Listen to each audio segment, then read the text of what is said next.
शिव पुराण भाषा पहला अध्याय। एक समय महर्षि शिव प्रधान शिष्य श्री सूत जी, जिन्होंने अपने गुरु की सेवा द्वारा ब्रह्मज्ञान प्राप्त किया था, नेमी सारण्य नामक वन में भगवान सदाशिव की तपस्या कर रहे थे। वे सदैव शंकर जी के ध्यान में मग्न कर उन्हीं के गुणों का कीर्तन किया करते थे।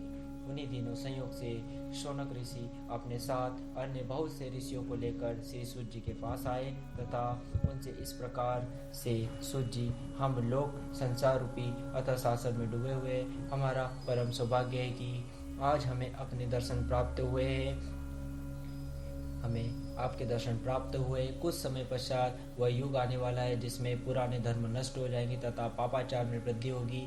सब लोग उस धर्म को त्याग कर कुमार्ग पर चलने लगेंगे। चारों वर्ण इस प्रकार अपने कर्मों से पतित हो जाएंगे कि ब्राह्मण वर्ण खेती करने लगेगा, ब्राह्मण छल छिद्र में अत्यंत चतुर होंगे और अपने धर्म को भुला बैठेंगे। क्षत्रिय भी अपनी जाति धर्म को त्याग कर युद्ध क्षेत्र से विमुख होकर पलायनवादी बन जाएंगे तथा चोरी करने में अत्यंत चातुर्य का प्रदर्शन करेंगे। वे शूद्रों के समान कर्म करना पसंद करेंगे और उसी अवस्था में रहकर प्रसन्नता का अनुभव करेंगे। गौ की रक्षा करना वे छोड़ देंगे। इस प्रकार क्षत्रिय जाति अत्यंत अन्यायी एवं दुखदायी हो जाएगी। इसी प्रकार वैसे भी अपने श्रेष्ठ धर्म को त्याग कर पाप कर्मों द्वारा धन का संचय करेंगे एवं उत्तम मार्ग को ठुकरा देंगे। इसी प्रकार शूद्र भी अपने धर्म को त्याग कर ब्राह्मणों का कर्म करने की चेष्टा करेंगे। शूद्र द्वारा इस प्रकार विपरीत कर्म किए जाने पर ब्राह्मणों का तेज नष्ट हो जाएगा। ऐसी दशा में संपूर्ण प्राणियों की आयु भी कम रह जाएगी। संसार में जब इस प्रकार का अधर्म बढ़ जाएगा और जाति बंधन नष्ट प्राय हो जाएगा, उस समय भिक्षुकों द्वारा भिक्षा मांगे जाने पर भी उन्हें कोई कुछ दान नहीं देगा। वर्ण संकर मनुष्य अपने को उच्च कुलीन समझकर और लोगों को हेय दृष्टि से देखेंगे। स्त्रियां भी दुष्ट प्रवृत्ति वाली बनकर अपने पति की सेवा से विमुख हो जाएगी। ऐसी अवस्था में संतान भी अपने माता पिता से प्रीति रखना त्याग देगी। मनुष्यों में संयम जप तप तथा शील नष्ट हो जाएगा। ऐसी अवस्था में प्रतिदिन सत्य और सोच का अभाव होता जाएगा।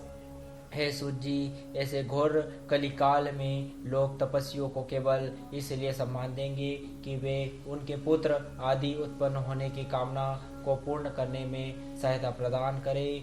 इस युग में केवल बालों को संभाल लेना ही सुंदरता का लक्षण होगा और अपने पेट को भर लेना ही सबसे श्रेष्ठ कार्य समझा जाएगा।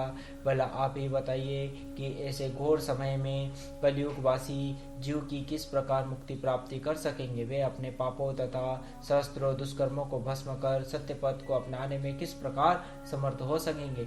आप सब प्रकार की चिंताओं को दूर करके प्रसन्न प्रदान करने वाले हैं। हम लोग इस चिंता में डूबे हुए थे कि तब तक हमें आपके दर्शनों का सौभाग्य प्राप्त हो गया।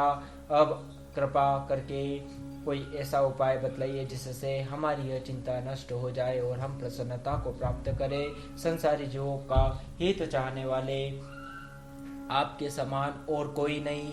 आपने भगवान वेदव्यास जी की अत्यंत सेवा की है और अनेक पापियों को पाप रूपी समुद्र से पार उतारा है। भगवान कृष्ण देवयायन ने अत्यंत कृपा करके आपको संपूर्ण पुराण पढ़ाए हैं, अतः आप हम पर भी कृपा करें। शौनक ऋषि के मुख से निकले हुए इन शब्दों को सुनकर सूत जी अत्यंत प्रसन्न हुए। तदुपरांत अपने नेत्रों से प्रेमाश्रुओं की वर्षा करते हुए इस प्रकार बोले, हैं शौनक जी तथा अन्य ऋषि महानुभाव, आप लोग परम ज्ञानी एवं संपूर्ण संसार का हित चाहने वाले हैं। यद्यपि संसारी लोगों की वह बुद्धि नष्ट हो गई है जिसमें सबके मंगल का ध्यान रहता है, परंतु आप सब लोग अपने अपवाद स्वरूप है, क्योंकि आपने अन्य लोगों के उपकार के लिए ही मुझसे यह प्रश्न किया है। अतः अब मैं आपकी इस प्रीति के वशीभूत होकर भगवान सदाशिव की उस परम स्तुति का वर्णन करता हूँ जिसे सुनकर कलिकाल के दुख नष्ट हो जाएंगे तथा अज्ञानी लोगों को भी मुक्ति प्राप्त होगी। यही कारण है कि जो लोग बुद्धि होते बुद्धिमान होते हैं वे भगवान सदाशिव की तपस्या द्वारा संपूर्ण पदार्थों को अनायास ही प्राप्त कर लेते हैं। शिवलोक में किसी भी प्रकार का शोक और दुख कभी भी नहीं व्यापता। जो लोग शिव जी का नमन करते हैं वे बहुत संतान प्राप्त करते हैं। अतः ऋषियों, उचित यही है कि संसार को दुख रूप समझकर शिव जी के चरणों में ही प्रीति लगाया जाए। हे सोनक, शिव जी की स्तुति करने में वेद भी असमर्थ है, अतः शिव जी का क्षण भर के लिए भी ध्यान करना नहीं भूलना चाहिए। सूत जी के मुख से यह वचन सुनकर सोनक ऋषि अपने दोनों हाथ जोड़कर उनके सम्मुख बैठ गए। तदुपरांत सब ऋषियों ने परस्पर विचार विनिमय करके सूत जी से कहा, हे सूत जी, शिव जी तो निर्गुण कहलाते हैं, उन्होंने सगुण रूप किस प्रकार धारण किया, उन्होंने संसार को किस प्रकार उत्पन्न किया तथा स्वयं किस प्रकार उत्पन्न हुए, वे प्रलय काल में संसार को नष्ट करके स्वयं किस प्रकार स्थित रहते हैं, वे किस कार्य से प्रसन्न होते हैं और प्रसन्न होकर क्या वरदान देते हैं। सूत जी, यह सब वृत्तांत तथा इसके अतिरिक्त भी भगवान सदाशिव के संबंध में और जो कुछ भी जानने योग्य हो आप हमें बतलाइए, क्योंकि आज श्री वेदव्यास जी की कृपा से भूत भविष्य एवं वर्तमान इन तीनों कालों की गति को जानने में समर्थ है। तभी तो व्यास जी ने कृपा करके अपने श्रीमुख से आपको इस ब्रह्मांड का संपूर्ण रहस्य समझा दिया। यह बात निश्चित है कि जब तक श्रेष्ठ ब्रह्मज्ञानी से भेंट नहीं होती तब तक शोक तथा मोह नष्ट नहीं होता। हम तो उसी को बड़ा भाग्यमान मानते हैं जो शिव जी की कथा कीर्तन से अपना संबंध सदैव बनाए रहता है। दूसरा अध्याय कल से चालू होगा। ओम नमः शिवाय।